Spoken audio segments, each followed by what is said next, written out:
اولنۍ مسله دا د عزیزانو په موږ کې ډېر په 90 کسان په دا مسله نه پوه دي، نه خبر دي او نه سر خلاصوي. اوله مسله دا د عزیزانو چې کله موږ ته تکبیر تحریمه کوو، دا تکبیر تحریمه دا فرض ده. الله اکبر اولنۍ الله اکبر دا فرض دی، او دا نور تکبیرونه بیا فرض نه دي. سنت که دې وویل ټیک ده، لمونځ ادا سو پر سنت طریقه دې نه وویل پروا نه لري، لمونځ دې وسو بېرته راګرځېدم نه غواړي. خو اولنۍ تکبیر ویل دا فرض دی. اوس که سړی راولاړ سو امام ویل الله اکبر، دغه سړی دا مقتدی راولاړ سو د امام د الله اکبر سه مخکې الله اکبر ووایي، یا امام څه مخکې دی راولاړ سو الله اکبر یې شروع کړي، امام لا نه و شروع کړی، د دې سړي لمونځ نه وسو.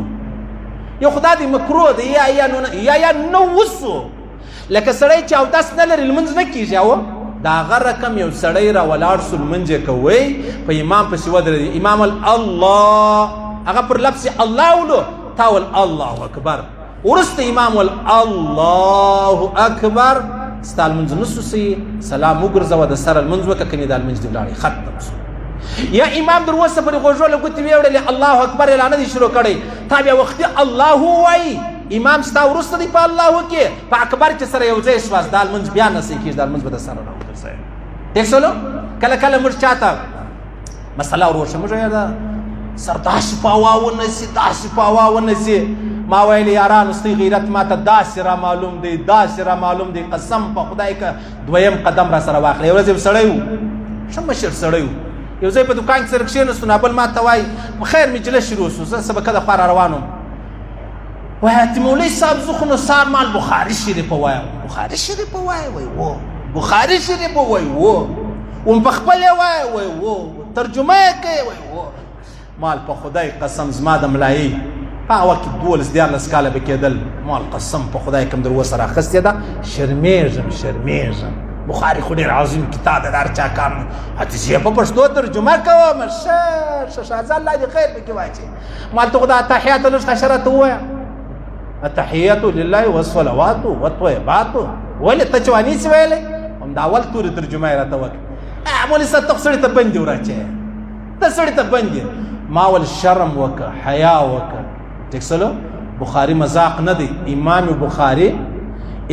بخاري چې به کله یو حدیث لیکي، غسل به وکړي، 2 رکعاته نفل به وکړو، بیا به حدیث شریف ولیکي، بیا به غسل وکړي، 2 رکعاته نفل به وکړو، بیا به حدیث په یو لک حدیثو کې 6,000 حدیث راوایستل یا 4,000 په یو لک. او ته دی دین لا وارث سو، ته بخاري وایې، ته بخاري وایې، سبحان الله. ته خو بندي جوړه، ته بندي اچې مه کوه، ظالمه ظلم مه کوه. که نه ته راولاړ سه یو چشتل سره واخله، تنبیه ته لوړ وخېږه، چې تور تنباکو درسه جوړوي که نه درسه جوړوي. نو دین خو نو پته بیا په قبر کې معلومیږي. هر سړی وروره اوس ګرد ملایانو سره تعلق نه لري، کشنی سنت یې ده په هغه ټکچر کوي، او بیا د کشنی د اذان ځای راشي خپل اذان پکې کوي. او ته ستا نسوارو خوله وګوره، ستا دا ټوله شپه و فیسبوک ته و ناچو ته ناست وي، ستا خوله و غوږونه وګوره، دلته د کشنی په غوږ کې اذانونه تاور شروع کړلو. دا ژوند دی یاره، چې څه یې هغه یې، چې نه یې هغه نه یې. نو خبره دا ده، نو موږ ورته ووایو چې یاره په دا لمانځه کې تکبیر تحریمه د امام مخکې کته را نه ده، الله اکبر، امام لا را نه وویلې، تا را وویله، ستا لمونځ نه صحیح کېږي. ته ختم سولې، ته اوټ سولې، د سره ورسه نیت وتړه، سلام وګرځوه، سلام خو ګرځتله نه د سره، که نه لمونځ دې نه وسو. تاسو اندازه ولګوئ څو کسان دا رقم سته.